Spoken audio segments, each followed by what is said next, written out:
Nós vamos ter muita coisa que vai fomentar, né, digamos assim, o aparecimento dos sindicatos, que vai melhorar a vida das pessoas.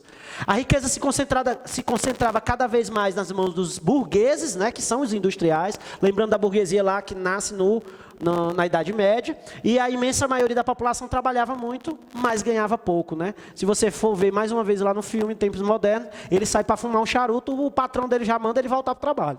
Tá bom? Beleza? Basicamente, era quase uma escravidão, gente. Era quase uma escravidão. E eles ganhavam praticamente o valor da comida. Quer ver outro filme que mostra muito bem isso? Aquela fantástica fábrica de chocolate. Mostra também, né? Aquela invenção de Hugo Cabret também mostra. Deixa eu ver, tem outro. A Volta no Mundo em 80 Dias, né? Que é o do Jack Chan, né? Mostra lá também. Tem vários filmes falando sobre esse período, né? E se você for perceber, gira todo o entorno de Londres, né? Até o filme O Baby, o Porquinho Atrapalhado, mostra ele indo, tem a parte do porquinho atrapalhado na cidade, né? Ele mostra essa transformação da vida, né, do rural para o urbano, tá bom? Olha aí, ó, a característica do socialismo. Estatização de setores, tudo é estatizado, o controle é do Estado. Economia planificada. Toda vez que aparecer na prova de vocês economia planificada, namore com a questão se for socialismo. Porque às vezes você pega planificado, meu Deus, que palavra é essa? Não, a economia é do Estado. É a mesma coisa. É porque planificada é o nome da teoria, né? De mercado do capitalismo, é que é planificado. O pleno emprego, na verdade, o Estado tem que absorver toda a mão de obra, entendeu? Por isso que ele chama de pleno emprego. E há o controle do Estado sobre todos os setores, como a gente tinha falado, né? Também da parte da estatização. Então, ó, vou te dar um exemplo da China. Eu disse que a China é socialista de mercado. Se você implantar uma fábrica na China, 30% do controle da indústria é dos chineses. Por isso que os chineses são conhecidos por produzir os produtos piratas. Por quê? Porque eles detêm da mesma tecnologia dos industriais, então eles conhecem. Então, por exemplo, a Nike vai para a China, ela já sabe que 30% da fábrica lá da Nike vai ter um controle do Estado. A Coca-Cola, do mesmo jeito. O Guaraná Antártica, no Brasil, foi para a China, e lá o controle também é estatal. Professor, e por que elas ainda vão? Gente, a China é o maior mercado mundial de consumidores, junto com os Estados Unidos. A China, hoje, ela consome muito produto industrial. Então, nós temos aí um mercado de 1 bilhão, mais de 1 bilhão de pessoas. Então, é por isso que ainda existe, né, essa ida de pessoas, né, também, e de fábricas. Olha aí, gente, nós temos 2 tipos de socialismo, tá? Isso aqui também vocês aprenderam lá na parte do ensino médio. Socialismo utópico, pegar o pé da letra. Utópico é um sonho inalcançável praticamente. Olha só, quem é que inventou essa história do socialismo utópico? O socialismo utópico ele foi a invenção do Charles Fourier, do Robert Owen e do Saint-Simon. Essa invenção dos 3 foi justamente tentar colocar em prática que o socialismo, sendo igual para todos, daria certo. Mas eles não praticaram de uma coisa que o socialismo científico fez, que foi tentar entender a sociedade através do seu materialismo histórico e dialético. Eu vou já explicar o que é materialismo histórico e dialético. Só quero que vocês entendam através de um exemplo. O Owen era dono de uma fábrica lá na Inglaterra. E aí, para praticar o socialismo utópico, adivinha o que foi que ele fez? Ele pegou todo o lucro da fábrica e aí aplicou com os seus trabalhadores. Botou lá 300 trabalhadores na fábrica e dividiu os lucros entre eles. E aí eles viviam em uma comunidade autônoma, comunidade essa baseada na autossuficiência, que é isso que o socialismo busca, né? Autossuficiência, autogestão. Resultado, 3 meses depois quebrou. Quebrou, por quê? Porque basicamente eles não tinham uma gestão de retribuição. O Estado teria que pegar, por exemplo, esse dinheiro da produtividade e distribuir de forma igual e gerar um excedente. Coisa que, por exemplo, no Egito já se fazia. Por isso que eles chamam aquele período lá, né, de comunismo, né, mais primitivo. Mas isso não foi feito. Então, apesar de a intenção ser boa, de melhorar a qualidade de vida dos trabalhadores, a gente vai perceber que não vai dar certo, tá bom? O pessoal aí está perguntando qual é a diferença do socialismo para o comunismo. Boa. Pessoal, olha só, o comunismo é o estágio final do socialismo, viu? Para ter comunismo, precisa passar pelo socialismo. Então, é uma contradição existir comunismo hoje no mundo, viu? Muita gente pergunta assim, professor, mas a China é comunista. Não, a China tem um partido comunista. Ela tem o PCC. Mas olha como ela internamente, se ela não é socialista de mercado. Como é que um comunismo adere, de certa forma, ao capitalismo daquela forma? Então não é comunista, no papel pode até ser, mas na prática, e se cair no CEP, meu filho, não marque não, viu? Marque socialista de mercado, tá bom? Vocês sabem que o comunismo hoje não existe em lugar nenhum. Não existe, porque o comunismo é sem Estado. Como é que eu digo que o comunismo é sem Estado e tem um Estado mandando em mim? Isso não é uma contradição? Karl Marx, ele mesmo dizia, tudo se quebra por contradição interna. Tudo se quebra por contradição interna. E tem outra frase até que diz assim, tudo que é sólido se desmancha no ar. O que quer dizer isso? Quer dizer que o Dedezinho é flamenguista e vem com a camisa do São Paulo no outro dia. Que diabo de contradição é essa? Eu estou me quebrando com o meu próprio argumento, não estou não? Eu me quebro por contradição interna. O que é que o socialismo fez? Se quebrou contra contradição interna. Eles disseram que o Estado iria gerir tudo e ia dar certo. E quem foi que quebrou o socialismo? O próprio Estado. Entendeu? Então isso é uma contradição interna. Então, meu amigo, socialismo e comunismo são diferentes. Para existir comunismo, precisa passar pelo socialismo, é o estágio final. Muitos historiadores chamam o comunismo de fim da história. Por quê? Porque não tem mais nada para fazer. É quando você chega ao estágio natural das coisas, aonde tudo é de todos. Quem primeiramente comentou sobre isso foi um grande teórico chamado Rousseau. Todo mundo já deve ter ouvido falar do Rousseau, do livro Contrato Social. O Rousseau dizia isso. E o Voltaire, que era o outro grande teórico da época, amigo dele, até se zangaram, porque o Rousseau dizia que o homem deveria voltar àquela condição da pré-história. Aí o Rousseau dizia, ai, tu quer virar macaco? Ele falava desse jeito. Mas não era a condição de virar macaco, era a condição de viver o que tudo se tem na natureza para todos. Era o comunismo primitivo, era isso que ele queria. Então, se a gente for imaginar, Rousseau ele foi um dos primeiros socialistas, né? A ideia, pelo menos, aplicava. Agora, o socialismo científico do Karl Marx, ele é um socialismo dialético histórico. Por quê? Porque o Karl Marx, ele, como filósofo, economista e historiador, ele precisou entender a sociedade para saber aplicar esse socialismo. E aí o Estado, claro, né, estaria presente. Ele acreditava diretamente na luta de classe, por isso que eu falei no começo da aula, que a história do mundo, para Karl Marx, é a história da luta de classes, né? A parte quem detém os meios de produção, é o industrial. Mas eu preciso ter esses meios de produção. Sabe por quê? Porque uma máquina pode estar lá, mas quem é que liga a máquina? É a minha força de trabalho. Então, o dono da fábrica, ele precisa respeitar esse modelo de trabalho. Então, o Estado se apropriaria desse modelo e ficaria para ele, tá bom? E os meios de produção seriam dos próprios proletários, né? A força direta. Tá bom? Beleza? Olha aí, ó. O sistema capitalista é baseado nas relações de produção. Para Karl Marx, o trabalhador vende sua força de trabalho ao patrão. Ó. E o patrão compra o modelo de trabalho dele, mas compra de forma bem barata. Para o Karl Marx, isso não deve acontecer. O modelo de trabalho é dele. Então, ele detém os direitos sobre o seu trabalho. Tá bom? E a estrutura influencia a superestrutura, né? Que é basicamente essa questão da relação entre trabalho e Estado. Tá bom? Beleza? Olha aí, ó, as visões, né? O capitalismo descrito pelos capitalistas, né? Onde todos poderiam lucrar. O capitalismo descrito pelos socialistas, onde um pega aí, né, o lucro e acaba eliminando o outro. Para os socialistas, essa seria a teoria deles, mas para os capitalistas é dessa forma, né? Então aí tem críticas para todo lado, gente, tanto do sistema capitalista como do sistema socialista. A ideia que a gente tem aqui é abrir a mente de vocês a respeito das teorias, não é influenciar ninguém, que ninguém está doutrinando ninguém não, que só está dizendo que o capitalismo tem as suas características e o socialismo também. E você pode ter raiva de um dos dois sistemas, mas você tem que estudar, porque senão você se tora lá na prova, viu? Olha aí, gente, para fechar essa primeira parte, nós temos um mapa mental explicativo de tudo o que aconteceu depois do nascimento dessas teorias, e nós vamos ter aí praticamente, né, a Guerra Fria. Olha aí como o mapa está massa, ó. Vocês dão uma olhada, imprimam isso, gente, está muito massa esse mapa mental. Então, basicamente, a Guerra Fria vai ser o quê? Vai ser um sistema ideológico, não é uma guerra, é um sistema ideológico. Essa Guerra Fria tem características ideológicas, aonde os conflitantes, que seriam Estados Unidos e União Soviética, não se enfrentam diretamente, mas existem enfrentamentos indiretos, que vão existir em algumas regiões, como, por exemplo, em Cuba, na China, nós vamos ter no Vietnã, nós vamos ter na Coreia, e que até hoje permanecem, tá bom, na nossa história.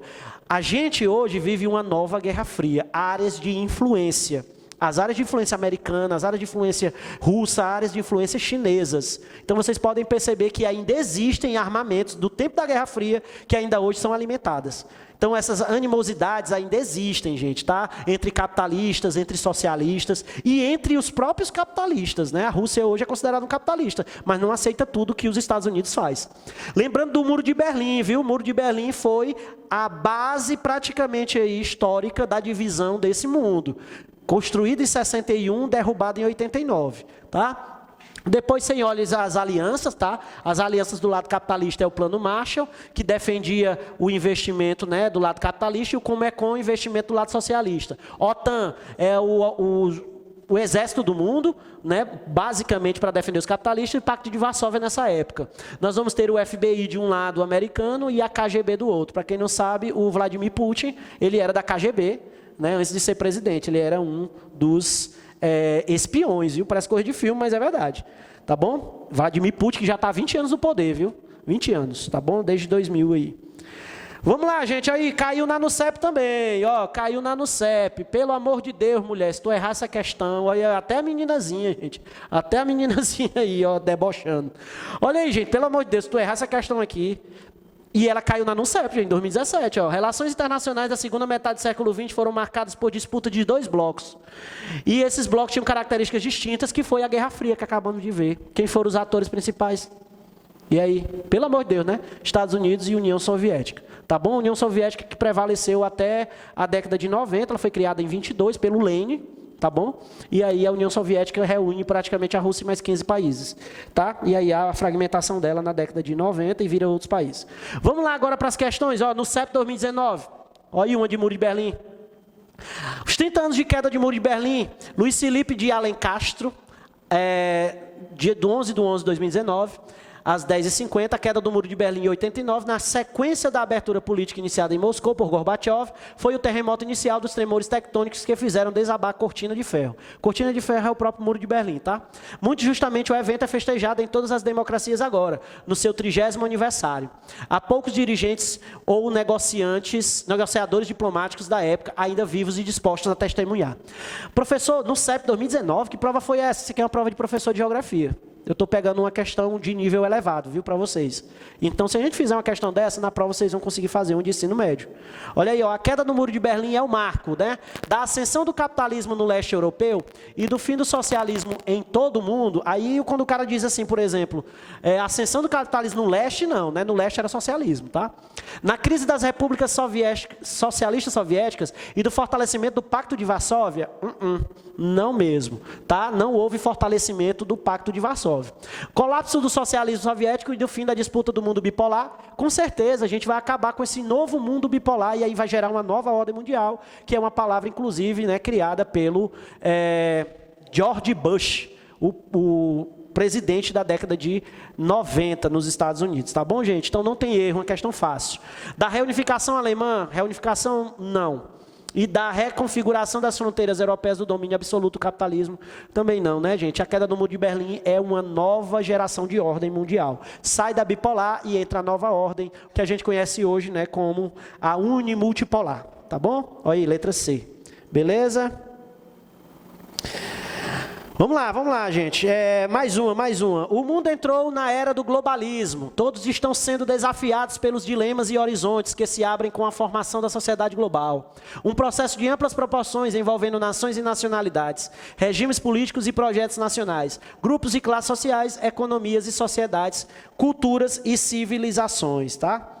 Olha aí, ó, no texto é feita referência ao momento do desenvolvimento do capitalismo, ó, lembrando lá da fase do capitalismo. A expansão do sistema capitalista de produção nesse momento está fundamentada no quê, gente? Quando ele diz nesse momento, ele está falando dessa sociedade global, viu? Global, e ele está falando de hoje, tá? Os desafios e dilemas do globalismo. Então, quando se trata da expansão do sistema capitalista hoje, vamos lá, ele vai dizer o quê? Difusão de práticas mercantilistas é hoje, o mercantilismo é a primeira fase, então eu já elimino. A letra A eu já não tenho. Propagação dos meios de comunicação. Meio de comunicação é atual, né? Ele ajuda a globalização? Ajuda. Mas vamos para as outras. Protecionismo. Protecionismo não é aplicado em globalismo, tá? Não é aplicado hoje em globalização, pelo contrário. Manutenção do papel controlador do Estado. Vocês acham que o Estado controla a economia? Também não é. E conservação das partilhas imperialistas? Também não é. A gente está priorizando as liberdades. Então, eu tenho a propagação dos meios de comunicação. Acabei de dizer. Qual é o capitalismo informacional? É o capitalismo que eu gero aqui, ó, né, as nossas informações e o dinheiro invisível. Tá? Então, eu tenho aí a letra B de Boêmia Puro Malte. Beleza, galerinha? Bavária também. Ih, Bavária ainda existe. Não existe não, doido. Olha aí, galerinha. Primeira parte já foi feita, né? Já está com quanto tempo aí, menino? 48, vamos pegar mais uns 15 minutinhos aqui, vai dar tempo. Olha aí, galera, vamos para os organismos internacionais. Teve questão na prova de 2017, professor? Teve, tá? Então é por isso que eu organizei esse material dos 3 primeiros dias de live de conhecimentos gerais, praticamente o que a NUCEP mais pediu, tá? O que ela mais pede. Ah, professor, tem mais temas, né? O senhor lançou aí 6 temas, 2 em cada dia. Dos conhecimentos gerais. Sim, lancei. Tem mais? Tem, gente. Mas qual é a tendência? Eu estou dando para vocês o que é certeza que vai cair. Entendeu? É o que é certeza que vai cair. Por quê? Porque a prova da UNICEF está dizendo isso há anos. Eu fiz um levantamento, vocês sabem. Quem assistiu o meu vídeo já, está até lá no Preparatórios Militares, no YouTube, viu? Depois você entra lá, tem as minhas aulas. Eu discutindo lá também a parte histórica e geográfica. Eu vou discutir depois toda essa parte aí também dos conhecimentos gerais, beleza? Pois vamos lá, organismos internacionais caem, tá? O que é um organismo internacional, gente? Basicamente, é a junção de órgãos, né, com a tendência mundial de resolver problemas e conflitos, tá? Qual é o mais conhecido? A ONU, né? Basicamente, quando aparece, a ONU vai estar sempre atrelada. Ah, professor, pode aparecer outro? É porque a ONU, gente, ela é, digamos, o organismo maior de todos. E dentro da ONU tem vários órgãos, como a OMS, a OMC, a OIT, a FAO, a Unicef, a Unesco. Estou falando só de órgão conhecido para vocês. Então tá aí, nasceu em 45, com o principal objetivo de manter paz e a segurança internacional, nasceu após a Segunda Guerra Mundial. A gente sabe que a Primeira Guerra nós vamos ter lá, né, os tratados que não vão ser respeitados, tá bom? E aí depois a Segunda Guerra Mundial nós vamos ter aí a criação da ONU. Desenvolver relações amistosas entre as nações fundadas no princípio da igualdade, tá bom? Direitos e autodeterminação dos povos. Essa parte que é importante porque vai aparecer numa questão, ó. Promover a cooperação internacional do enfrentamento de problemas de caráter econômico, social, cultural ou humanitário, estimular justamente esses direitos humanos. Tanto é verdade que quando vocês estudam direitos humanos, é para prova, tá bom? Vocês estudam a parte da ONU. Vocês estudam, né, aonde a ONU adentra, né, nessa parte das relações internacionais, do direito internacional, tá, que tem essa disciplina também. E vocês estudam um pouco, né, das teorias que ocorreram das constituições, né, francesas e americanas. Então, vocês estudam um pouco atrelados, claro, né, ao direito brasileiro. Porém, a ONU sempre aparece, tá bom? O Gabriel está perguntando o que representa o organismo internacional. É isso aqui, meu querido. Ó, praticamente é promover essa proteção mútua aos países que estejam precisando. Tá bom? Tanto de parte com cultura, política e economia. Constituir-se como um centro de harmonização de ações de nações e alcance desses fins comuns. Eu tenho até um meme aqui que eu vou mostrar para vocês. Vocês vão ver que a ONU diz assim, não briguem, por favor. Aí quando a ONU vai adentrar, né, de fato nas relações entre os países, ela quase não aparece. Tá bom? Olha aí a ONU, gente, como é que ela está dividida. Ela tem várias instâncias. Nós vamos falar principalmente do Conselho de Segurança. Tá? O Conselho de Segurança são 15 países, 10 são rotativos e 5 são fixos. A crítica toda é desses 5 fixos. Professor, me diga aí quem são os 5. Vamos lá. Estados Unidos, Reino Unido, França, China e Rússia. Professor, esses países aí estão coincidindo com a Segunda Guerra Mundial. Pois é justamente isso, meu filho. Eu não falei para você que a ONU foi, após ao término da Segunda Guerra Mundial, os vencedores pegaram seus lugarzinhos, ó, colocaram lá no Conselho de Segurança. E o que é o Conselho de Segurança? É só decidir se vai ter porrada ou não. Imagina bem aí, né? Unesco, Organização das Nações Unidas para a Educação e Ciência. Todo mundo sabe que a Unesco ela trabalha juntamente, né, com a proteção de patrimônios culturais. No caso, nós temos aqui, ó, a nossa Serra da Capivara, não é não? Nós temos a FAO, a Organização das Nações Unidas para a Alimentação. Inclusive, o projeto e o programa Fome Zero foram implantados pela FAO também. Tá? Ela incentiva os países a produzirem alimentos, distribuir entre seus habitantes e fazer programas de alimentação. Quem já assistiu, por exemplo, aquele filme O Menino que Descobriu o Vento, né? é o nome do filme, né? O Menino que Descobriu o Vento. Ele fala da FAO, hoje ele é um representante da ONU na FAO, dentro da África, porque ele ensina a fazer aqueles cataventos do filme, né? Que ele faz, tá bom? A OMS, que é um dos órgãos que estão sendo mais batidos hoje em relação à pandemia. Prestem bem atenção, gente. Deem uma lida, viu, na OMS. Porque a OMS ela é importante hoje dentro do quadro, né, que estamos vivendo da pandemia. A OIT, a Organização Mundial do Trabalho. A OIT também é um dos órgãos que regulamenta aí a parte do trabalho, o trabalho infantil, relações trabalhistas que são exploratórias, tá? O trabalho escravo moderno, tá bom? Então, tudo isso aí tem. A Unicef, que é o Fundo das Nações Unidas para a Infância, a gente tem aqui, por exemplo, a Globo fazendo Criança Esperança e investindo, né, em algumas áreas, tá? A prioridade aí é a educação de crianças. Dentro do Conselho de Segurança da ONU, como eu falei para vocês, nós temos 15 países, 10 rotativos e os que permanecem. Como eu falei, são importantes por quê? Porque eles que decidem as questões ligadas à segurança do país, né, ou dos países. Então tá aí, ó. 5 países do Conselho de Segurança ainda apresentam ordem mundial definida desde a Segunda Guerra Mundial. Qual é a crítica desses 10 países, inclusive, né? O Brasil está nele. O Brasil quer uma pontinha também, né? Dessas decisões. E aí, gente, é praticamente decisões unilaterais, né? Porque os 5 permanecem desde 45, né? Países como a Alemanha e Japão emergentes como o Brasil e Índia reivindicam, né, a sua cadeira no Conselho de Segurança, pelo menos de forma efetiva. Aí, gente, aqui é um resumão, tá bom? Depois vocês dão uma lida, porque ele fala basicamente aí dos membros fundadores, são 193 países hoje na ONU, tá bom? Nós temos aí a primeira declaração das Nações Unidas, nós vamos ter aí outras declarações, nós vamos ter os membros fundadores, inclusive o Brasil estava entre os membros fundadores, e ele inclusive ajudou a dar um voto de Minerva, que foi aquele voto para a criação do Estado de Israel, era até o Oswaldo Aranha, nosso representante, e ele foi o primeiro a falar. Até hoje, no Conselho da ONU, né, da parte, né, onde todos os países falam, o Brasil é o primeiro, porque respeita a ordem antiga, né, a ordem que começou da primeira reunião. Tá bom? Depois vocês dão uma lida direitinho. Outro órgão importante, gente, é a OEA, Organização dos Estados Americanos, né? A OEA, inclusive, ela promulga aí, né, praticamente o desenvolvimento dos países americanos. Organização dos Estados Americanos. Qual é o país que eles tiraram de 61? Foi a crise dos mísseis lá da Baía dos Porcos, Cuba, né? Cuba, pelo fato de ter sido envolvida, né, pelo sistema socialista através da Revolução Cubana de 58, 59, com o Fidel Castro, em 61 entrou em embate, né, Estados Unidos e União Soviética com Cuba no meio. E aí eles retiraram praticamente Cuba dessa organização, que é justamente fortalecer a democracia do bloco, fortalecer segurança, paz, defesa dos direitos humanos, combate às drogas, preservação do meio ambiente e, claro, desenvolver a economia, né, do continente todo. Tá? A OEA, inclusive, ela quis, né, propor a formação da ALCA, só que não deu certo, o projeto está parado. A ALCA seria o Bloco das Américas, né? A Área de Livre Circulação das Américas.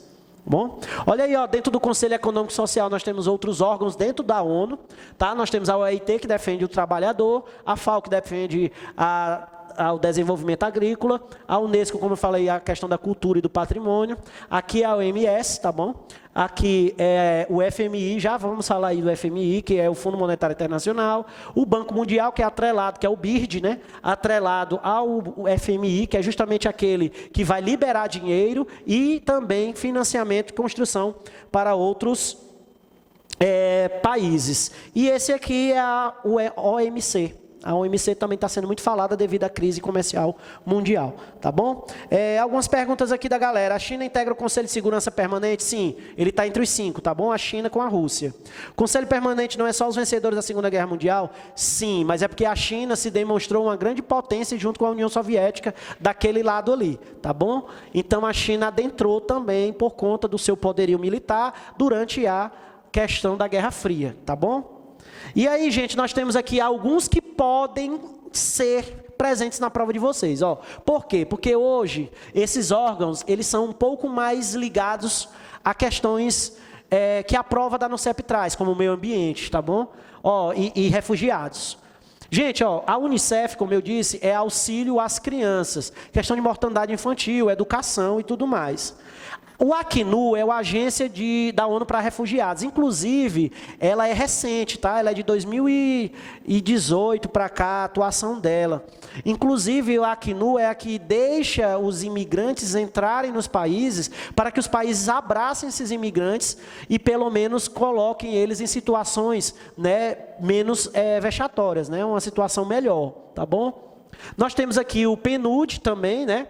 Que é um dos órgãos aí ligados também à ONU por conta do desenvolvimento, tá bom, social, e nós vamos ter o PNUMA, que é um órgão criado lá no Estocolmo 72, que é o Programa Nacional, né, da ONU para o Meio Ambiente, tá bom? Então isso daqui nasceu lá naquela aula que nós falamos ontem, na Conferência de Estocolmo de 72. O PNUMA vai lá ser um dos órgãos importantes dentro da ONU, tá bom? Olha aí, gente, caiu na NUCEP 2017, olha aí o meme, ó, que eu falei para vocês, a ONU na teoria, vou acabar com as guerras e ajudar pessoas em todo o planeta. A ONU na prática, parem de brigar, por favor. Porque realmente a ONU, ela hoje ela não tem, digamos assim, um critério específico de como atuar nesses países. Vou te dar um exemplo. Guerra do Afeganistão. Os Estados Unidos entrou no Afeganistão e entrou no Iraque sem permissão da ONU, mesmo a ONU tentando controlar determinados tipos de atitudes americanas, mas os americanos, de forma unilateral, meu amigo, pegou todo o seu exército junto com a OTAN e invadiu esses países depois daqueles atentados às Torres Gêmeas, né? Nós vamos ter em Kosovo também atividades, nós vamos ter aí intervenções da ONU no Haiti, onde o Brasil, né, inclusive, tinha tropas, né, brasileiras atuando lá, né, no auxílio. E aí, gente, nós temos os organismos internacionais aqui, ó, na prova da NUCEF foi a questão 25, como eu disse para vocês, cai. Organismos internacionais são instituições que congregam diferentes países com um objetivo comum, podendo ter este objetivo caráter político, social, econômico ou mesmo de ajuda mútua, tá? Olha o que foi que eu disse, como cai o conceito, ó. Ajuda mútua, né? Diante da crise internacional gerada pelo aumento do número de refugiados, olha aí, ó, lembra do Acnu, né? Lembra do Acnu. Particularmente da África e do Oriente, quais organismos internacionais têm atuado diretamente em busca de soluções internacionais nas ações que amenizam, né, esses efeitos nessa atuação? O gabarito lá, Alto Comissionário da ONU para os Refugiados, que no caso seria o Acnu, né? O Acnu, porque ele botou assim, mas é o Acnu, tá? A Cruz Vermelha, que todo mundo conhece, que auxilia as pessoas, né, no caso aí, com a questão da saúde, né? E a Unicef, que eu disse para vocês que poderia cair, ó. Quando eu citei aqui, ó, Acnu e Unicef, eu disse, isso aqui a NUCEP gosta, ó, provando para vocês. O Acnu e a Unicef, tá bom? A Cruz Vermelha também faz parte aí desse cenário, né, de auxílio para a saúde. Tá bom? Agora nós temos até na TV aí, passa muito os Médicos Sem Fronteiras, né? Também é um tipo, né, de auxílio, né? Gente, ó, vamos fazer as duas últimas aí para a gente fechar a nossa live. Ó, 2 eventos marcaram a diplomacia brasileira em relação ao Oriente Médio no início de 2019. Um deles foi o voto contra a resolução da ONU, que pedia a desocupação militar nas colônias de Golã e sua devolução à Síria. Outro evento foi o anúncio de transferência da Embaixada Brasileira de Tel Aviv para Jerusalém, mesmo não tendo sido levado adiante em setembro de 2019. Em relação a esses eventos, é correto afirmar. Aqui foram decisões, gente, do presidente brasileiro, o Bolsonaro, que o Bruno não adora ele, né? Essas decisões aqui, gente... Não, mas aí eu não preciso gostar dele, não.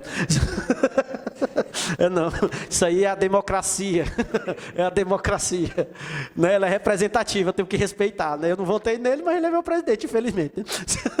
Gente, ó, em 2019, o Bolsonaro tomou uma decisão, junto com os Estados Unidos, de transferir a embaixada brasileira para ao lado de Israel. E aí tu imagina os palestinos como é que ficaram, né? Então, gente, nós vamos ter aí uma questão muito boa, né? Porque ela é bastante atual em relação tanto às decisões por parte, né, dos brasileiros, do presidente brasileiro, como da parte também, né, do Conselho da ONU, tá bom? Então tá aí, ó. Ele diz o seguinte: essas decisões fizeram o quê? Aproximar o Brasil em relação à posição dos Estados Unidos. Eu disse, eles tomaram a mesma decisão do Trump. O Brasil tomou as mesmas decisões, beleza. E um potencial distanciamento do Brasil em relação à maioria dos países do Conselho de Segurança. Porque, na verdade, muitos não aceitaram. Não é? Muitos não aceitaram. Então, gente, a letra A já é correta, viu? Mas lembra, o Dedezinho sempre dá a dica. Não vai namorar a primeira pessoa, não. Vai ver as outras. Vamos só eliminando aqui, ó.